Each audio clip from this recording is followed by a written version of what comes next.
Kaambia bwana, hakikisheni kwenye hiyo nyumba wanakufa wote, lakini target kubwa muhakikishe Ricky amekufa, sababu Ricky ndio mlengwa, hakikishe amekufa. Basi kijana alivyoona vile, akaona kulingana na umri wake hawezi kwenda kutoa msaada kwa wazazi wake wakina Ricky. Kaona sio mbaya, ana uwezo wa kumsaidia Ricky, kwa sababu yeye ni rafiki wa karibu na Ricky.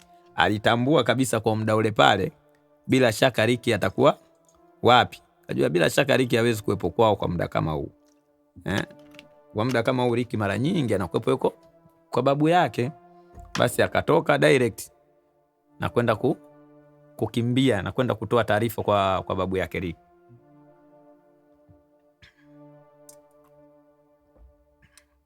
Basi alipofika kwa babu yake Ricky, akamwambia bwana babu, kuna hichi na hichi kimetokea kule.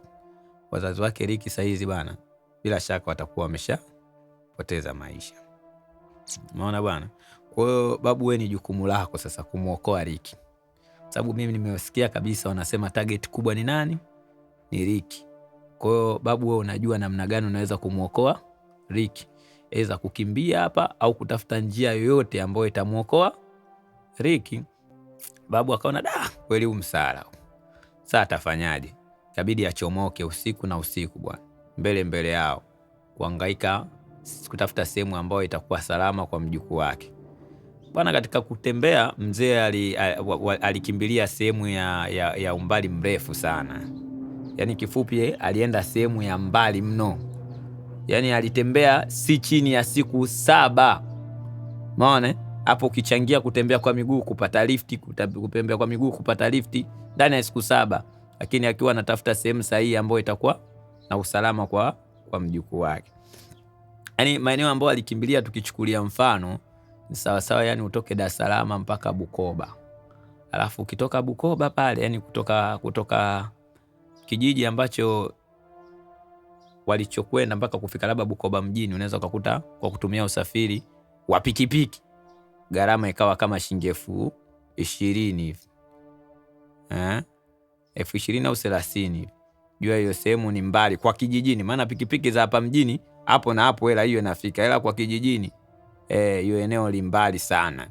Yaani kiasi kwamba mpaka kutoka alipokuwepo yeye mpaka mtu afike kwenye kijiji hicho alichokuwepo yeye kutambua kwamba mzee fulani kakimbilia huku, ni ngumu sana. Kwa alihisi maeneo haya anaweza akawa salama sana kwa mjukuu wake. Basi wakaenda wakaanzisha makazi mengine huko, na kule akawa anadili sana na masuala ya uwindaji. Alimfunza mjukuu wake jinsi ya kuwinda wanyama. Maana na kama unavyojua porini, sehemu za vijijini asilimia kubwa sio za kununua maeneo. Yaani unafika unaanzisha makazi, unajenga banda lako. Banda sio la kudumu, watu hawaishi kwa kudumu. Unajenga banda lako, unajenga makazi, unaishi. Unaona bwana? Kwa hiyo alimfunza mjukuu wake vema jinsi ya kutumia mishale kwa ajili ya kuwinda wanyama. Maisha ya Ricky bwana yakawa ni ya uwindaji. Kwa hiyo anaenda, anawinda, anarudi. Wanapeleka sehemu kulipochangamka, vijiji vilivyochangamka nyama, wanauza, wananunua mahitaji. Basi anarudi nyumbani, maisha yanaendelea na babu yake. Basi Ricky akatengenezwa akawa mtu mbadi sana. Yaani mtu ambaye ni mtu wa shabaha. Kiasi kwamba alikuwa na beti na babu yake. Wewe babu, mimi naenda kuwinda. Babu anambia, mimi wewe sikukubali, lakini nataka unithibitishie kwamba wewe ni mlengaji mzuri. Sasa kwa sababu Ricky anamwambia babu, wewe uniamini, ila mimi ni mtu mbadi. Akamwambia, sasa sikiliza, mishale 3 inakuwekea alama hii rudi na wanyama 3. Basi Ricky kwa sababu ni mtu mbadi kweli, alikuwa anathibitisha hilo. Anakwenda na mishale 3, anarudi na wanyama 3. Na ile mishale haichomoi katika miili ya wale wanyama. Kwa hiyo anarudi nao akiwa mishale ipo miili yao, ili ajue babu sijaazima mshale wa mtu, ujue. Ajue kwamba mimi sijaazima mshale wa mtu, yaani mishale hii ulionipa ndio imetenda hii kazi. Kwa hiyo ni watu fulani hivyo walikuwa na chemistry nzuri na babu yake, wanaelewana. Umeona bwana? Kweli maisha yakaenda bwana. Huku na huku. Siku moja akamuuliza babu yake, hivi babu, mimi katika maisha yangu nilioishi pale sijai kumuona baba wala mama akiwa ana tofauti na mtu mwingine yoyote pale. Mimi niliona kila mtu anaishi nao vizuri. Sasa sijajua chanzo kilichosababisha wao kuja kuangamizwa na moto, tena kwa kuteketezwa na moto kama nilivyohadisiwa, imetokana na nini? Unaweza ukaja ukanipa idea ya babu yangu, pengine wewe unajua mimi sijui, labda wazee walikuwa na utofauti na mtu. Basi babu yake akamwambia, bwana, mimi kiukweli wazazi wako walikuwa watu wema sana. Yaani wazazi wako walikuwa ni watu ambao wanapendwa na kila mtu kwenye jamii. Ni watu ambao walikuwa ni wenye kujitoa kwa jamii, lakini ukiachia mbali kujitoa kwa jamii, ni watu ambao walikuwa wanadhihirisha upendo kwa kila mmoja waliokuwepo mbele yao. Kwa hiyo swala la kifo cha wazazi wako, mimi ninahisi mtu mmoja kaambia, wewe unajua baba yako kwamba hakuwa maskini. Baba yako ni bilionea mkubwa sana, kitu ambacho kilimstusha sana Ricky kuona babangu kumbe alikuwa bilionea. Hasa bilionea wa nini? Anambia baba yako alikuwa bilionea, ni mtu ambaye alikuwa na fedha nyingi, ni mtu katokea familia ya kitajiri, yani ni matajiri. Na ndio maana wewe mpaka leo hii upande wa babako upajui. Unaona? Babako wewe ni bonge moja la tajiri. Labda nikupe kisa kilichosababisha mpaka babako ahamie kijijini. Anambia babako alikuwa ni tajiri mmoja mkubwa sana, ila chanzo cha kumleta ni kijijini ni pindi tu alipokutana na mama yako. Babako alimpenda sana mama yako na alipeleka taarifa kwa wazazi wake, kwa familia yake, ili ikiwezekana amuoe. Lakini familia yake iliweka pingamizi kubwa sana, wakiamini kwamba maskini ni watu wa nuksi. Kwa alijua akiwa maskini ni sawa sawa amekaribisha nuksi, mikosi kwenye familia yao. Kwa hawakuwa tayari kumuona mzee wako anamuoa mama yako. Kwa baada ya kumuona baba yako anafanya jitihada kuilazimisha familia yake ielewe, wakaanza kumkwepa na kumtenga na kumtilia fitina katika biashara zake. Hapo ndio mwanzo. Hapo ndio mwanzo wa mtafaruku uliosababisha baba yako kutoka kwenye maisha yake ya kitajiri na kuanza maisha ya kimaskini. Aliona kwamba furaha haipo kwenye pesa. Akimwacha mama yako akiendelea na biashara zake, akiendelea na utajiri wake, kuendeleza utajiri na familia yake, hatakuwa na furaha. Ina maana atakuwa yupo kwenye pesa, furaha ameiacha. Yeye alichoamua, alichagua kuishi na furaha. Akamwambia mama yako, kwa sababu mama yako wamezaliwa wawili tu. Yupo kaka yake ambaye yuko mjini. Kwa hiyo kaka yake ni msomi mmoja mkubwa tu. Sasa baba yako alimuona yule shemeji yake ni mtu bora. Kajua kabisa huyu ana elimu kubwa, lakini hana kitu anachokifanya. Sababu sio kila mtu ambaye amesoma basi atapata mafanikio. Hususan ukiangalia umesoma umetokea wapi? Yaani umesoma kwa kutokea familia za kimaskini. Kufanikiwa kwako inakuwa ndoto kiukweli. Kwa hiyo alichoangalia yeye kwamba anawezaje kumsaidia sasa, ili msaada wake yeye akaona kwamba huu utajiri wangu nilokuwa nao wote amwachie yule shemeji yake, akiamini kulingana na elimu yake hawezi akashindwa na chochote, ataiendeleza na itakuwa kubwa zaidi. Kaambia bwana, biashara zangu, kampuni zangu, fedha zangu, kila kitu akamwachia yeye. Kamwambia hizi sasa, kuanzia sasa ni vya kwako, viendeleze. Maana mimi naifuata furaha yangu. Ndo mwanzo ambao uliomsababisha babako atoke mjini, aache mali kila kitu na kuanza maisha ya kijijini. Hivyo babako hakuwa maskini.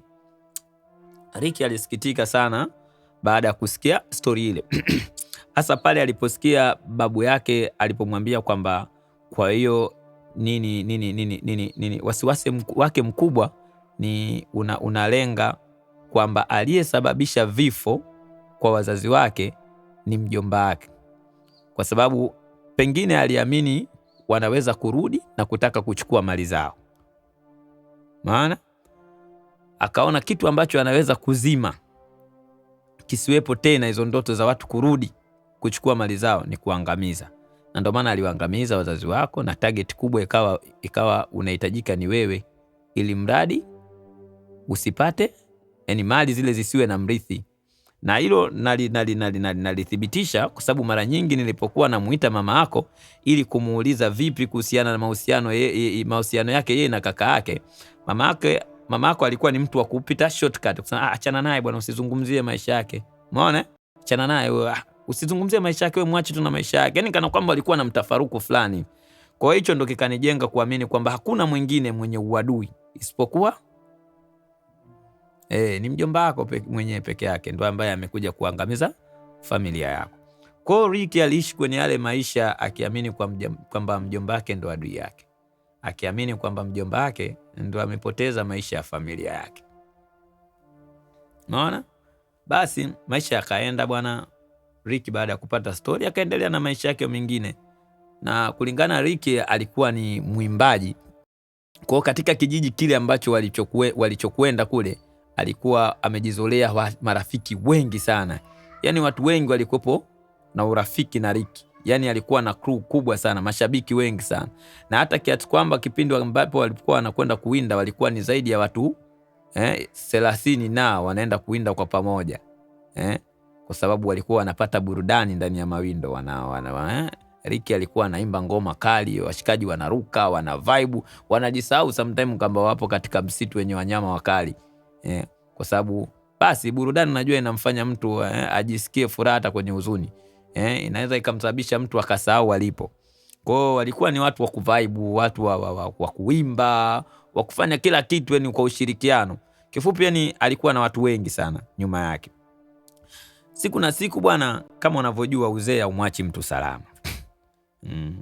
Babu yake Rick akaanza kupata magonjwa ya uzee hapa na pale, mara hichi, mwisho akatangulia mbele zake. Akabaki Rick kama Rick. Hakuwa tena na babu, hakuwa na mama wala baba. Rick alikuwa mnyonge sana, na watu pekee ambao walimpa faraja, walimtia moyo ni marafiki zake. Kwa hiyo hata maisha yake yalienda kupitia masela zake. Walikuwa wanatoka wanaenda mawindoni, wanawinda, watakachokipata chochote kitu wanaingia sokoni, wanauza, wanarudi nyumbani na maisha mengine yanaendelea. Yale maisha yalimuumiza sana Rick, sababu alitamani basi ajue hata yoyote aliyekuwepo hai kwenye familia yao, at least naye ajue ana ndugu. Lakini ilikuwa ngumu, utaanzia wapi? Mtu pekee ambaye alikuwa na uwezo wa kumuonesha familia yake ni babu yake ambaye naye amefariki. Amefariki akiwa hajamuelekeza kabisa ndugu zake wanapatikana wapi. Zaidi ya kumuelekeza tu adui yake mmoja aliyebaki. Na pia adui yenyewe hamjui, maana tangia anazaliwa hajawahi kusikia habari ya mjomba. Kwa mara ya kwanza amekuja kusikia kwenye kinywa cha babu yake akimwambia kwamba mjomba wake ndio amehusika na vifo vya wazazi wake. Kwa hiyo Rick alikuwa ni mtu mwenye mawazo sana.